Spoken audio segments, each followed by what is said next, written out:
levitas leían en voz alta el libro de la ley de Dios y lo interpretaban, de modo que el pueblo comprendía lo que se leía.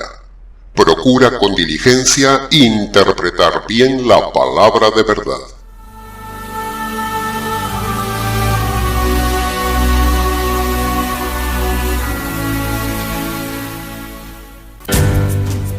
Muy buenos días, muy buenas tardes o quizás muy buenas noches, estimado oyente, según sea la hora y el lugar donde se encuentre escuchando nuestro programa.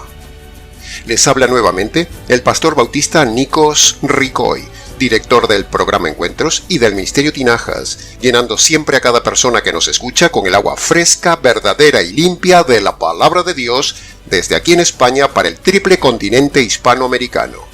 Muy bienvenidos una vez más a todos y muchas gracias por venir al encuentro semanal de nuestro programa Encuentros.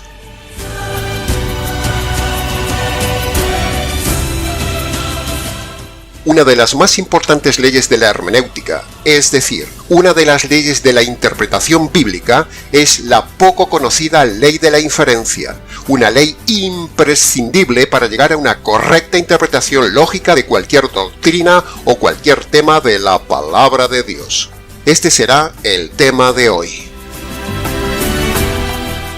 La verdad bíblica se obtiene por el estudio expositivo, y al estudio expositivo se le aplican las leyes de la hermenéutica. Y una de las más importantes leyes de la interpretación hermenéutica es la ley de la inferencia. Para descubrir lo inferencial de un tema, es decir, descubrir la conclusión lógica, hay que pensar, trabajar, meditar, deducir, combinar, escarbar y razonar los versículos del tema. En fin, requiere esfuerzo y tiempo, estimado oyente. Requiere esfuerzo sobre el texto bíblico y eso es lo que enseñaremos a hacer hoy. Entonces, definimos la ley de la inferencia como el correcto uso y combinación de varios versículos para llegar a una conclusión temática lógica. Repito, el correcto uso y combinación de varios versículos para llegar a una conclusión temática lógica es la ley de la inferencia.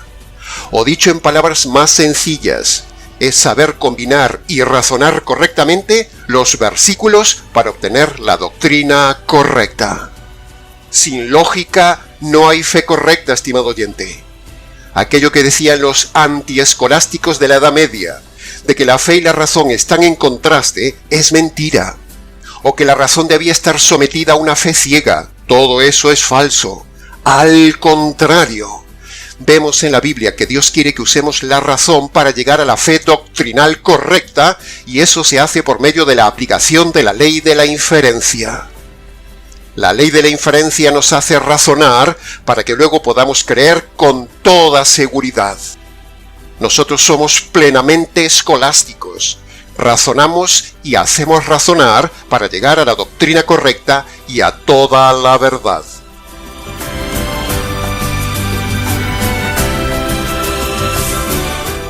Dios, que nos hizo plenamente racionales a su semejanza, quiere que usemos la lógica, la razón, por medio de la técnica de la ley de la inferencia, para llegar a toda la verdad doctrinal. Ahora, en cuanto a lo inferencial, debemos decir dos cosas importantísimas. Punto número 1. Es más que evidente que Dios decidió enseñar la gran mayoría de las doctrinas de la Biblia de forma inferencial. ¿Y por qué querrá el Espíritu Santo hacerlo así? Pues sencillo, estimado oyente, al igual que con las parábolas y lo inferencial muestran hasta dónde hay verdadero interés y esfuerzo que pone la persona en conocer la verdad. Las doctrinas bíblicas, mayormente, son enseñadas de forma inferencial y los mandamientos son enseñados de forma versicular. Por ejemplo, la doctrina famosa de la Trinidad no se define con un versículo claro que diga la Trinidad. No. En cambio, por ejemplo, los mandamientos del matrimonio tipo esposa y esposo sí se dicen de forma versicular con versículos claros y concretos. Haz esto, no hagas lo otro, etcétera, etcétera. Pero la doctrina, Dios quiere que la inferenciemos y que lleguemos a ella por medio de la razón. Punto número 2. Dios decidió enseñar la gran mayoría de las doctrinas de forma inferencial porque son un filtro para diferenciar los simples y superficiales de los estudiosos e interesados en conocer la verdad. Así que, teniendo estos dos puntos claros, avancemos entonces en el estudio de lo inferencial, un campo fascinante del verdadero estudio teológico de la palabra de Dios. Para ilustrar esto podríamos decir que los simples son como aquellos que solo navegan cómodos en una barca sobre el mar, mientras que nosotros, los inferenciales, somos como los que se preparan y se equipan para sumergirse en las profundidades coralinas del mar. Los cómodos se quedan arriba, en la barca o en la orilla, pero los valientes, los avezados, se sumergen en el mar. ¿A qué grupo pertenece usted, estimado oyente?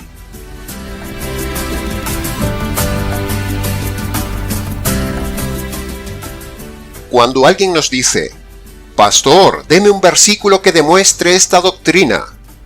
Bueno, cuando una persona habla así, esa persona está mostrando su ignorancia en las Escrituras, porque la grandísima mayoría de doctrinas no se enseñan con un versículo, como ya lo hemos dicho, sino que se enseñan por medio del estudio inferencial o deductivo con la combinación de varios versículos. Es decir, por razonar, por pensar, por concluir, por la suma de varios versículos relacionados, o dicho en otras palabras técnicas, de forma indirecta por la ley de la inferencia. Por ejemplo, cuando los simples e ignorantes unicitarios nos dicen, «Pastor, deme un versículo que diga la palabra Trinidad». Bueno, cuando nos dicen eso, les respondemos, por ejemplo, con otra pregunta. «Señor unicitario, denos usted un versículo donde diga que el aborto es pecado». Entonces, como no lo hay, ellos, corriendo, recurrirán a otros pasajes que, si bien no lo dicen que el aborto es pecado, porque no lo hay de forma directa, entonces tomarán pasajes que den a entender de forma deductiva, o sea, inferencial, que matar un inocente es pecado. Por lo tanto, concluirán que el aborto es pecado, pero deben hacerlo de forma indirecta, de forma inferencial, porque no hay un versículo que diga el aborto es pecado. Pero cuando les aplicamos la misma ley de la inferencia para defender la Trinidad, ahí los unicitarios no lo aceptan.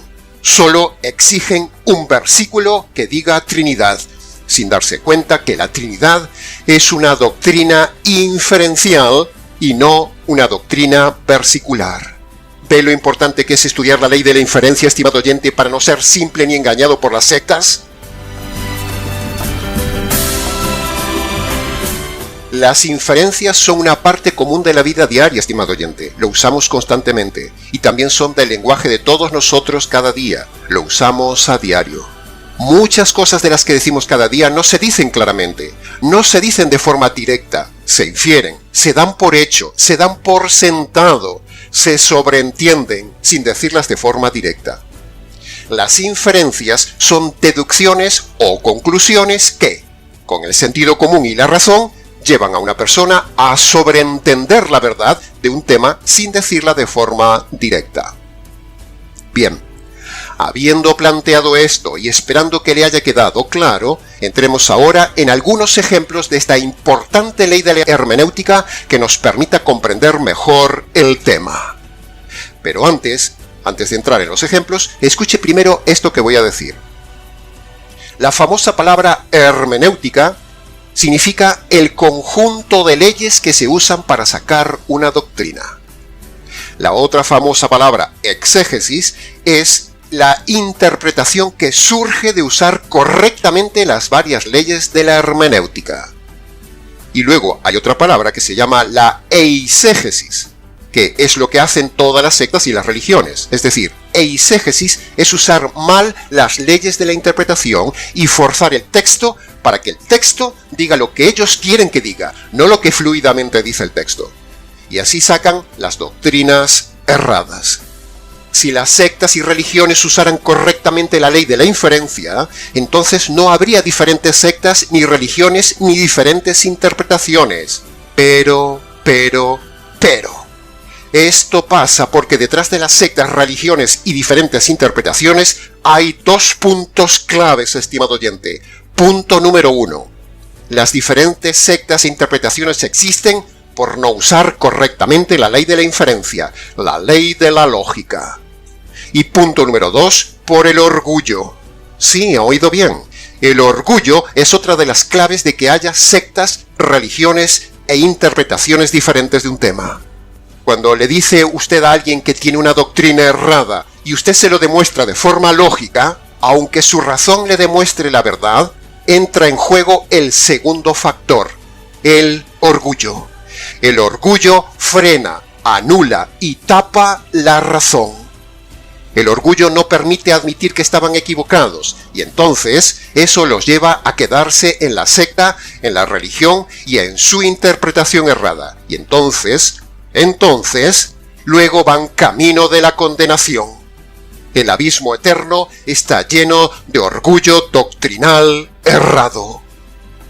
Así que, estimado oyente, deje su orgullo, use las leyes de la hermenéutica correctamente cuando le enseñamos la verdad y tendrá usted toda la verdad doctrinal. No es tan difícil tener toda la verdad, solo hay que aplicar estos dos temas. Primero, dejar el orgullo y segundo, aplicar la razón por medio de la ley de la inferencia.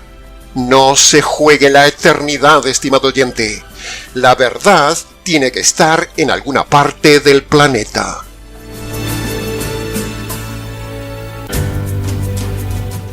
Como habíamos dicho, pongamos entonces ahora algunos ejemplos inferenciales que hay en la Biblia. Ejemplo número 1. En Mateo capítulo 22, versículo 41 al 46, Jesús les preguntó a los judíos acerca del Cristo, de quién debía ser descendiente. Entonces le contestaron que debía ser humano, descendiente de David. Pero Jesús entonces les preguntó, ¿cómo podía ser que fuera descendencia de David, es decir, que fuera humano, si David lo llama Señor, en el Salmo 110, versículo 1? Y solo Dios se llama Señor. ¿Ve? Jesús los hizo razonar e inferenciar, pero los fariseos no quisieron razonar. ¿Cuál fue el razonamiento inferencial que Jesús quería que hicieran los fariseos para que dedujeran el tema de que el Mesías tenía que ser hombre y Dios a la vez? Primero, el Mesías debía ser humano, por eso dice hijo de David. Pero. Segundo, el texto dice también que David lo llamó Señor. Entonces, ¿cómo podía el Mesías ser un descendiente físico de David, o sea, humano, y llamarse Señor al mismo tiempo? Sencillo. Jesús quería, con esas dos premisas, que los religiosos inferenciaran que el Mesías sería hombre y sería Dios a la vez, ambas cosas. Si los judíos hubieran inferenciado estos dos datos de la Escritura correctamente, se habrían dado cuenta por inferencia de quién tenían delante, y que el Mesías ya había venido. Pero, por su orgullo y su negativa inferencial, no les permitió aceptar la evidencia. ¿Dónde estarán ahora esos orgullosos fariseos que no aceptaron la inferencia de Jesús, estimado oyente? ¿Se lo imagina? No sea usted como ellos, estimado oyente. Ejemplo inferencial número 2. En Mateo capítulo 22, versículo 23 al 32, Jesús les enseña que la resurrección existe, aunque nunca se había dicho claramente en el Antiguo Testamento. Jesús, para defender la doctrina de la resurrección, apela a la ley de la inferencia en el pasaje de Moisés con la zarza, cuando Dios le dijo: Yo soy el Dios de Abraham, el Dios de Isaac y el Dios de Jacob. Es decir, su argumento inferencial de que existe la resurrección gira en torno al verbo dicho en tiempo presente: yo soy. Al decir yo soy, en tiempo presente, Jesús les está diciendo que Dios todavía es el Dios de esos hombres que están vivos, aunque el cuerpo de Abraham, Isaac y Jacob ya estaba en los sepulcros. Con eso demuestra, o sea, se deduce, o sea, se infiere que la gente cuando deja el cuerpo sigue viva y un día resucitarán físicamente. Con esa sola frase de yo soy, Jesús no solo probó inferencialmente la existencia consciente del alma humana después de la muerte, sino también demostró inferencialmente que habría futura resurrección de los muertos. Y en Lucas capítulo 20, versículo 37, el pasaje paralelo de Mateo, fíjese usted la frase interesantísima que Jesús dice de este tema de la inferencia. Mire lo que dice. Que los muertos resucitan, Moisés lo dio a entender en el pasaje de la zarza ardiente. Ve, ahí lo tiene, estimado oyente, esa es la ley de la inferencia usada por el mismo Señor Jesús, demostrando la doctrina de la resurrección de forma inferencial, de forma deductiva, aunque la resurrección no se nombraba en ningún pasaje bíblico del Antiguo Testamento de forma directa. Pero ahí estaba oculta, estaba inferida, solo había que sacarla a la luz. De la misma manera, estimado oyente, las doctrinas de hoy están ahí sumergidas, hay que buscarlas, hay que profundizar en la palabra de Dios para sacarlas a la luz.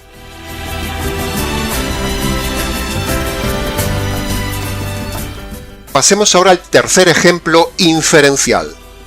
En la historia del eunuco, en Hechos capítulo 8, tenemos este tema de la inferencia con dos ejemplos a la vez. El primero es cuando Felipe empezó con la escritura a hacer razonar al etíope por medio de la inferencia que en Isaías capítulo 53, que es lo que estaba leyendo, se hablaba de Jesús el Mesías, aunque el texto no lo dice de forma directa, por eso el etíope no lo podía ver. La inferencia estaba ahí, la información estaba ahí, pero no la veía, no veía la inferencia, y Felipe se lo hizo ver. Ahora, la segunda inferencia de este capítulo es esta. Mientras iban por el camino, llegado a cierta parte donde había agua, el eunuco dijo: «Mira, Felipe, aquí hay agua. ¿Qué impide que yo sea bautizado?». Preguntamos, ¿cómo sabía el eunuco que tenía que bautizarse? Pues si el eunuco hizo la petición de bautismo, se infiere que Felipe debe haberle enseñado el bautismo en agua, aunque el texto de capítulo 8 de Hechos no lo diga por ninguna parte. Por lo tanto, se infiere que Felipe también le habló del bautismo. Ve, ahí lo tiene, estimado oyente, nuevamente la ley deductiva de la inferencia. Todos estos ejemplos inferenciales de los muchos que hay en la Biblia nos enseñan la importante y necesaria ley hermenéutica de la inferencia, una herramienta indispensable para comprender y obtener de la palabra todas las doctrinas correctas, es decir, obtener toda la verdad.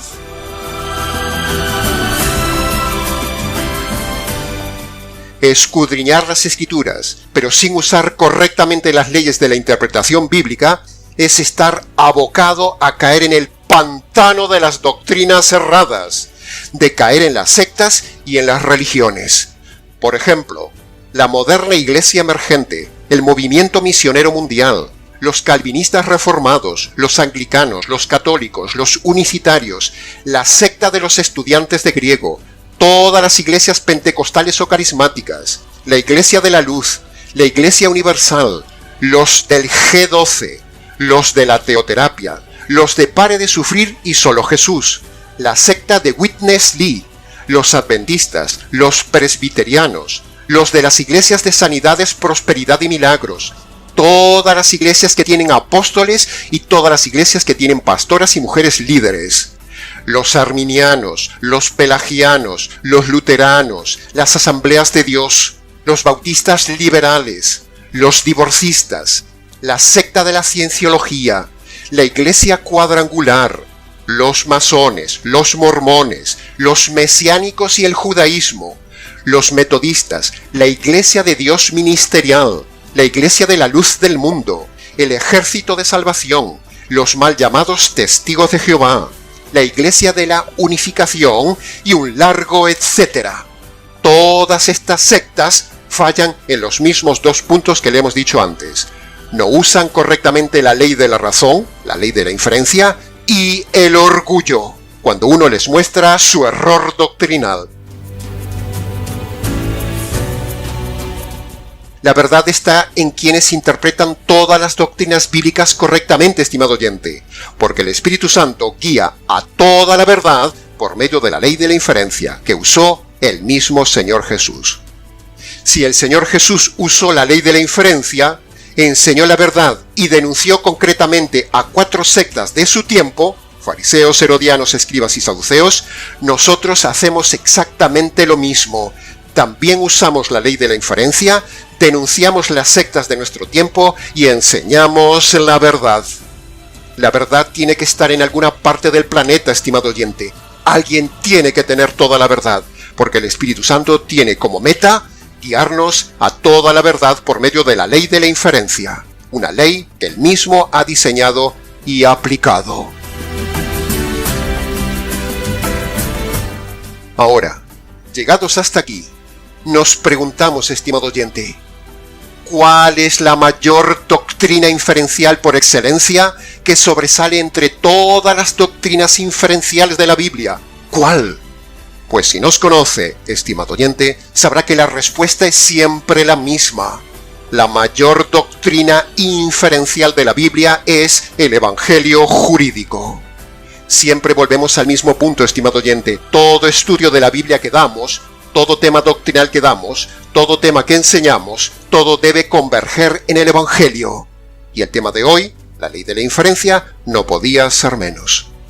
Practicamos el noble arte de redirigir todo hacia el punto neurálgico de toda la Biblia, el Evangelio. Ahora, volviendo, ¿por qué decimos que el Evangelio es jurídico y que es la mayor doctrina inferencial de la Biblia? Pues sencillo, estimado oyente. Primero, decimos inferencial porque hemos descubierto en el Nuevo Testamento que el verdadero Evangelio no se dice de forma directa, en un solo versículo, sino que es la suma de varios versículos. Y segundo, decimos que el Evangelio es jurídico porque los versículos que hablan del Evangelio tienen el mismo lenguaje jurídico que hay en una sala de justicia. Así de lógico, así de sencillo, así de inferencial.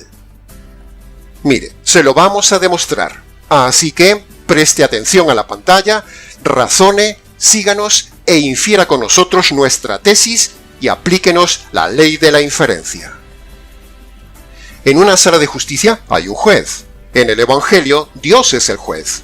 En una sala de justicia hay un delincuente. En el Evangelio, el pecador es el delincuente. En una sala de justicia está la ley. En el Evangelio, los mandamientos de Dios son la ley. En una sala de justicia se analiza la infracción de la ley.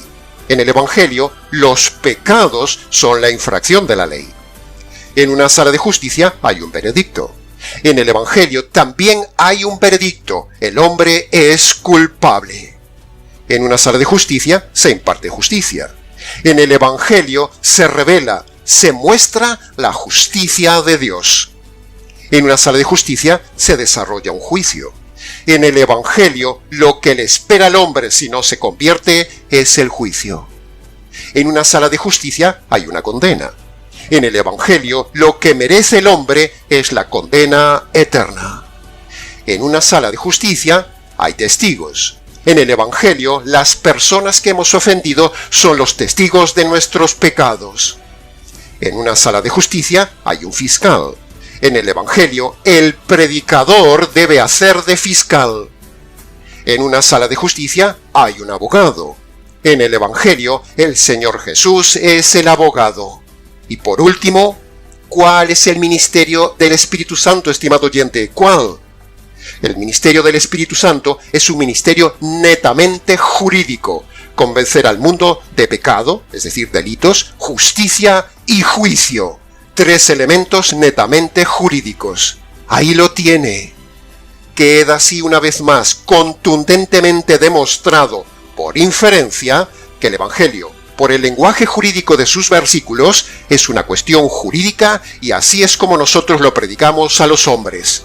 No predicamos un evangelio diferente, no. Predicamos el evangelio desde un ángulo diferente que es muy distinto. Lo predicamos desde el ángulo jurídico porque así lo demuestra la ley de la inferencia. Los elementos del evangelio tienen un lenguaje claramente jurídico y eso es irrefutable. Es pura lógica, estimado oyente, lo que estamos diciendo. Esta evidencia de que el Evangelio es algo jurídico lo entiende hasta un niño.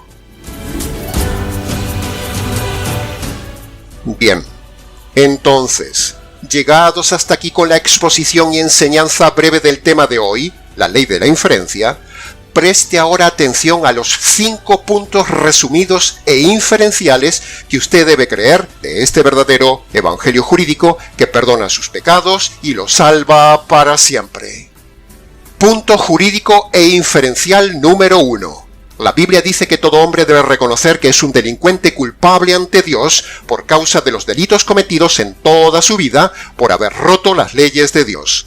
El hombre es un delincuente en busca y captura bajo la justicia divina. Si Dios le da alcance y le quita la vida con sus delitos sin perdonar, Dios lo enviará a la cárcel eterna. Punto jurídico e inferencial número 2. La Biblia dice que todo hombre debe reconocer que Dios es un juez justo, y por lo tanto tiene que hacer justicia sobre los delitos e injusticias del hombre delincuente. Dios no es un Dios amoroso, bonachón y sentimental, estimado oyente, sino un Dios justo y temible que no puede saltarse la justicia que merecen las injusticias del hombre. Ni tampoco Dios es un Dios que perdona al hombre por el simple hecho de arrepentirse y pedir perdón delante de Dios. Eso no funciona. Eso no es jurídico. Punto jurídico e inferencial número 3. La Biblia dice que usted debe creer que la justicia divina que merecen recibir sus injusticias le cayó un día al Señor Jesús en la cruz, cuando el Padre, en complicidad con el Espíritu Santo, mata al Hijo para descargar la ira y la justicia divina que usted provoca ante Dios por sus injusticias. Esto en sí es el Evangelio verdadero, la buena noticia jurídica. Punto jurídico e inferencial número 4. La Biblia dice que usted debe reconocer que Dios en su paciencia le está aplazando la sentencia de justicia y muerte sobre usted para que se convierta por medio de este Evangelio. Si Dios cortara su paciencia y le aplicara hoy la justicia que usted merece recibir, entonces Dios lo enviaría al castigo y cárcel eterna. Punto jurídico e inferencial número 5. La Biblia dice que, aunque Dios ya descargó sobre su Hijo la justicia que merecen sus delitos, eso no lo perdona a usted automáticamente de sus pecados, sino que Dios le manda a usted y a todo hombre que obedezca 2 condiciones jurídicas indispensables para que Dios perdone todos sus pecados y lo salve de la condenación y el tormento eterno. Escuche bien las 2 condiciones, estimado oyente. Primera condición. Usted debe reconocer de forma concreta ante Dios los pecados pasados y debe abandonar sus pecados presentes. Esa es la primera condición, o sea, bíblicamente hablando, el arrepentimiento. Segunda condición. Usted debe reconocer que la justicia divina que usted merece recibir por sus pecados le cayó al Señor Jesús en la cruz. Y usted debe apropiarse de esa justicia por medio de la fe. Ahora, cuando usted obedece estas 2 condiciones jurídicas puestas por el Señor Jesús en Marcos capítulo 1 versículo 15, entonces Dios le perdonará todos sus pecados y le permitirá un día entrar en la gloria eterna. Esta es la verdadera conversión y la salvación.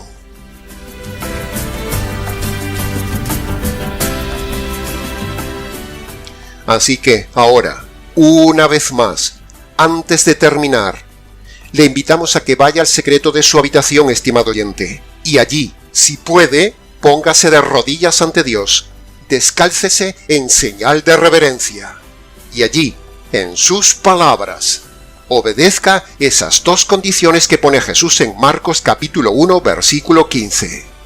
Esas 2 condiciones son la verdadera forma de invitación a la conversión y no la falsa invitación de la oración de fe, o la falsedad de la oración del pecador, no la falsedad de repetir una oración, no la falsedad de aceptar a Jesús en el corazón, no la falsedad de creer en las 4 leyes espirituales americanas, no pasar al frente a que oren por usted, no la falsedad de entregarle la vida a Dios, no el engaño de volver a los caminos de Dios cuando usted nunca estuvo en los caminos de Dios. Nada de eso es una verdadera invitación bíblica para una verdadera conversión, estimado oyente. Si usted no ha obedecido las dos condiciones bíblicas de Marcos capítulo 1, versículo 15, usted nunca se ha convertido. Así que, como si Dios rogase por medio nuestro, le rogamos, estimado oyente, hombre o mujer que me escucha, obedezca hoy mismo esas dos condiciones para su salvación. Use la razón para inferenciar el evangelio jurídico y use su libre albedrío para recibir este evangelio, que conste en acta.